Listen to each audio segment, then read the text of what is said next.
बिस्मिल्लाहिर्रहमानिर्रहीम। अस्सलाम वालेकुम कैंडिडेट्स, उम्मीद करता हूँ सब खैरियत से होंगे जी। तो आज आपका सिंध पुलिस का जो कांस्टेबल की तैयारी करवा रहे हैं, सिंध पुलिस 470 80 और 90 जो प्रोजेक्ट चल रहा है कांस्टेबल और लेडी कांस्टेबल का, तो आपकी प्रिपरेशन का आज पार्ट 2 है। तो ये भी मैथमेटिक्स है। तो इसमें आपको जैसे कल क्वेश्चन करवाए थे पास्ट पेपर से लेकर, उसी के मतलब जो है इंशाल्लाह आज भी क्वेश्चन करवाए जाएंगे। तो क्वेश्चन नंबर 1 है, ये कल की तरह सिमिलर है लेकिन इसमें स्टेटमेंट चेंज करके बताएगी। कल आपको पूछा था कि 200 का जो है वो जो है 40% है या 50% है, वो कितना आएगा। तो आज अमाउंट दी हुई है 200 में से 50 और ये 200 का कितने परसेंट है, आज ये मालूम करना है। कल 200 का जो टोटल 40 हमारे पास था वो मालूम करना था 200 में से वो कितने परसेंट आता है। तो आज हमने 50 जो है वो दिया हुआ है, वो निकालना है कि वो 200 में से कितने परसेंट है।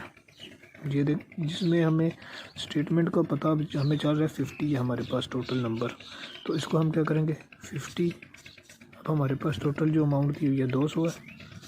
200 परसेंटेज जो कितनी होती है मल्टीप्लाई बाई 100, सिफर सिफर से कट जाएंगे, 2 1 बार 2 2 25 बार 50। तो 50 जो है वो 200 का कितने परसेंट है, वो 25% है। कल वाला क्वेश्चन ऐसा था, आपने कन्फ्यूज नहीं होना। उसमें ये था टोटल हमारे पास 200 था, उसका हमने 25% मालूम करना था।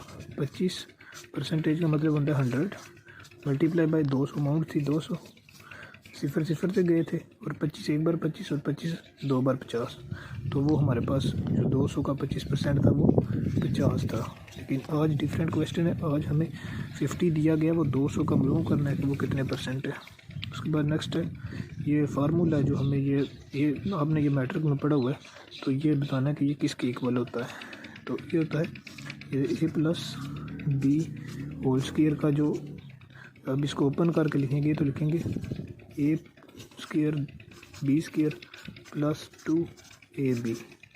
तो इसको जब ओपन करते हैं ए प्लस बी को, तो ये आपसे एमसीक्यूज में बहुत बार ये क्वेश्चन रिपीट हुआ है, तो ये आपने बिल्कुल इसको ध्यान से करना है। ये आता ही होगा मोस्टली बच्चों को, लेकिन इसको आपने अपना रिवाइज कर लेना है।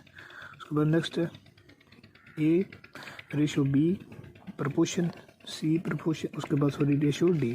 तो रेशो जो होती है ना वो 2 रेशो होता है ना। अब देखें मिसाल के तौर पे रेशो का मैं आपको क्वेश्चन करवाऊंगा कुछ, तो आपको पता चल जाएगा। ये रेशो है, रेशो होती है ये देखें 50 सॉरी 20 कर लेते हैं और 10।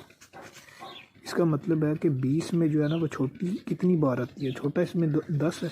10 20 में कितनी बार आता है 2 बार। तो इसको सबसे ना, जैसे आप कहते हैं सिंप्लीफिकेशन, इसको सबसे जितना आप कम कर सकते हैं कम करें। इसके लिए आप डायरेक्ट कर सकते हैं 10 1 बार 10, 10 2 बार 2 सॉरी 20।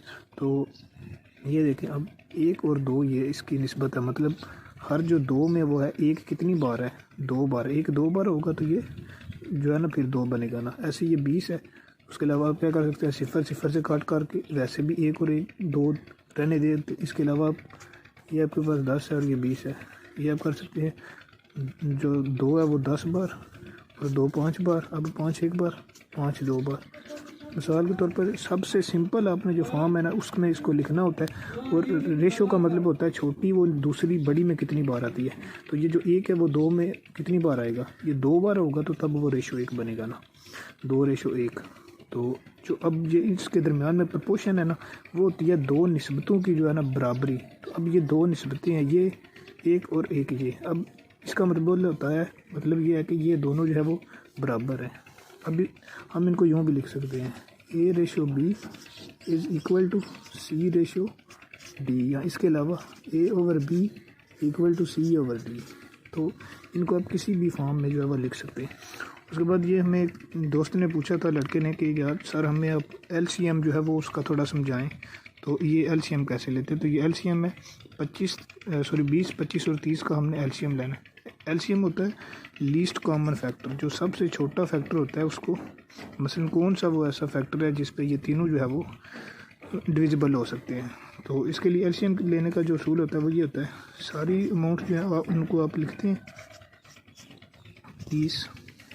अब इनको आप कोई एक नंबर लेते हैं जिस पे ये सारे जो है ना वो डिवाइड हो जाए।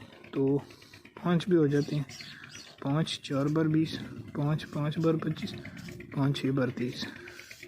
नेक्स्ट अब देखें सारे एक एक पे हो सकते हैं, सारे जो है ना वो एक किसी एक पे, मतलब कि ये नहीं हो सकता मतलब 4 पे ये भी हो जाए, ये भी हो जाए, यहाँ 2 पे हो जाए, ये 2 पे होंगे, ये 5 पे होगा। अब क्या करेंगे, अब हमें 2 पे करते हैं, 2 बार 4। जो नहीं ना होता है वो अपने माइंड में रखना है, उसको वैसे ही नीचे ले आना है, ऐसे नहीं करना आपने, मतलब ये नहीं हुआ तो ये 2 बार 4 करके और 1 बचा ले, नहीं, ये जो नहीं हुआ उसको वैसे ही नीचे उतार लेंगे। उसके बाद 2 3 बार 6।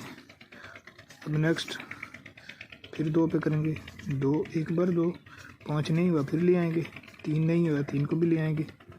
अब नेक्स्ट क्या करेंगे, अभी 5 पे होगा, 1 वैसे ही आ जाएगा, 5 1 बार 5 सॉरी, उसके बाद 3 वैसे ही आ जाएगा। अब नेक्स्ट यहाँ पे देखें हमारे पास 3 रह गया था ना, बाकी तो ख़त्म हो गए, तो 3 को क्या करेंगे, 3 1 बार 3। तो अब हमारे पास इसके फैक्टर क्या आ गए हैं, 5 2 बार 10, 10 2 बार 20, 20 5 बार 100, 100 3 बार कितना आएगा, 300।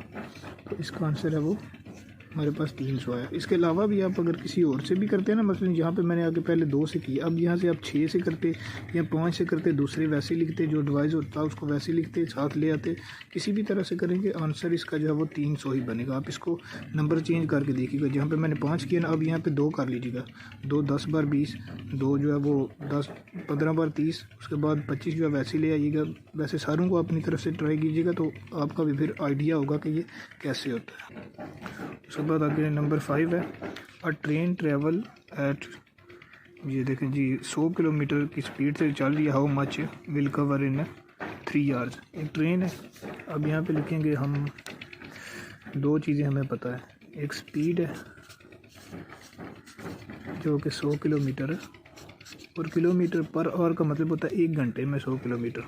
तो दूसरी चीज़ हमें क्या पता है, सॉरी दूसरी तो हमने मालूम करनी है ना, सॉरी हमें वक्त भी पता है ना, टाइम कितना है, 3 आवर है, हमने मालूम क्या करना है,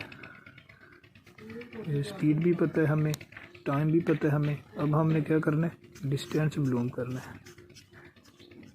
तो ये डिस्टेंस किसके इक्वल होगा, speed over time, over time. अब इसी में हम इन दोनों को जो पुट कर लेंगे, जैसे कि डिस्टेंस के सामने ये स्पीड कितनी है इसकी, 100 की स्पीड है इसकी, अब जो है वो 3 आवर्स हैं इसके पास। अब हम जो टाइम हमारे पास है, लेकिन हमने क्या करना है, इसके डिस्टेंस मालूम करना है। तो ये डिस्टेंस जो है वो इधर आके इसके साथ मल्टीप्लाई हो जाएगा इधर आके, तो ये 3 को जब इस इधर दूसरी साइड पे जाके 3 जो है मल्टीप्लाई होगा, तो 100 ज़रब 3 कितना आ जाएगा, 300। अगर तो हमने स्पीड मालूम करनी होती तो फिर तो वो 100 की जगह हम यहाँ पे दूसरा रखते हैं, लेकिन हमने इसकी जो है ना मालूम करने है टोटल इसने फासला कितना तय किया 3 घंटे में, तो वो फिर दूसरी साइड पे जाकर वो मल्टीप्लाई हो जाएगा। उसके बाद नेक्स्ट है प्राइस ऑफ 15 एप्पल, 15 एप्पल की जो प्राइस है वो कितनी है जी, हमारे पास 150 है सॉरी। तो हमने फाइंड करनी है एक एप्पल की जो है ना वो प्राइस कितनी है। तो आपको बताया था एवरेज का जो फार्मूला होता है equal to sum over number, तो सम हमारे पास कितना है 150 ओवर 15 एप्पल है। मालूम क्या कर, अब इसको कट कर लेंगे या इसको मल्टीप्लाई आप कर सकते हैं, सॉरी डिवाइड कर सकते हैं आप, तो वो कर लें, ज़्यादा आसान रहेगा कि आप इसको कट कर लें। तो कट करने के लिए क्या करेंगे, ज़्यादा आसान है, 15 1 बार 15 करें, उसके बाद नेक्स्ट क्या करें आप, ये भी 15 1 बार 15 करें, और ये सिफर वैसे ही साथ आ जाएगा इक्वल टू 10। उसके अलावा 15 1 बार 15 और 15 आप 10 बार भी करेंगे तो वो फिर भी उसका 10 ही आंसर आपका बनेगा, लेकिन आप अगर सिफर से काट लें फिर भी वही आंसर आएगा, वो इतना मैटर नहीं करता। उसके बाद नेक्स्ट है आपका if 4 man do work in 8 days, तो हमने मालूम करना इफ़ हम बंदे जो हैं वो 8 कर देंगे तो वो कितना टाइम लेंगे, कितने जो है ना वो दिनों में काम ख़त्म करेंगे। तो ये डायरेक्टली और इन्वर्सली प्रपोर्शन का होता है, ये क्वेश्चन भी एक आ सकता है, ये एक भाई ने भी बोला था कि ये वाला क्वेश्चन जो है ना वो करवाएं। तो इसके लिए आपने क्या करना है, हमारे पास 2 चीज़ें हैं, एक मैन है इतने हैं पहले हमारे पास, पहले स्टेटमेंट में 4 हैं, उसके बाद डेज़ कितने हैं 8 है। हमने मैन कितने कर दिए जी, अब 8 कर दिए। डेज मालूम करने हैं, यहाँ पे एक्स लगा लेंगे। तो डायरेक्टली और इन्वर्सली का ये होता है कि डायरेक्टली प्रोपोर्शनल कहते हैं अगर एक चीज़ बढ़ रही है तो दूसरी भी बढ़े, या एक कम हो रही है दूसरी भी उसके साथ कम हो। लेकिन यहाँ पे देखें, और इन्वर्सली कहते हैं एक कम हो दूसरी बढ़ जाए, या दूसरी बढ़े तो एक कम हो। दोनों का जो है ना वो डायरेक्ट नहीं जाती, वो फिर इनडायरेक्ट जाती है। तो ये देखें, अभी 4 मैन है, इसको इसके तीर खींचने का सबसे बेहतरीन तरीका ये, आप इसको इसके साथ कंपेयर करते हैं।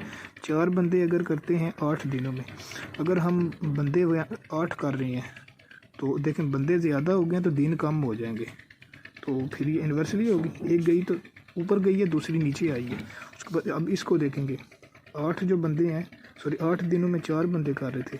अब 8 दिनों में जब बंदे 8 हो जाएंगे तो जाहिर सी बात है बंदे इसके हमने जो है ना वो फिर कम कर लेने हैं, तो इसको ये भी नीचे आ जाएगी। इसके लिए क्या करेंगे, अब इनको लिख लेंगे, तीर जहाँ से स्टार्ट हो रहा होता है उसको ऊपर लिख देंगे। ये देखें 4/8, उसके बाद ये एक्स वाली अमाउंट है वो हमेशा ऊपर लिखते हैं, मल्टीप्लाई x/8। अब इनको चिल्पाई ज़रबें देगी, तो अब क्या आ जाएगा हमारे पास, ये देखें ये 8x इक्वल टू 8 4 बार 32। तो देखें 8 1 बार 8 8 4 बार 32, x इज़ इक्वल टू 4। तो वही काम जो है हमारे, जब हम लोग डबल कर रहे हैं तो वो काम जो है वो जल्दी ख़त्म हो जाएगा। इसकी जगह 6 डेज़ भी आ सकता है, कुछ भी आ सकता है, वो फिर आपने उस स्टेटमेंट के हिसाब से उसको एडजस्ट कर लिया। तो अब हमारे पास फाइनल क्वेश्चन है।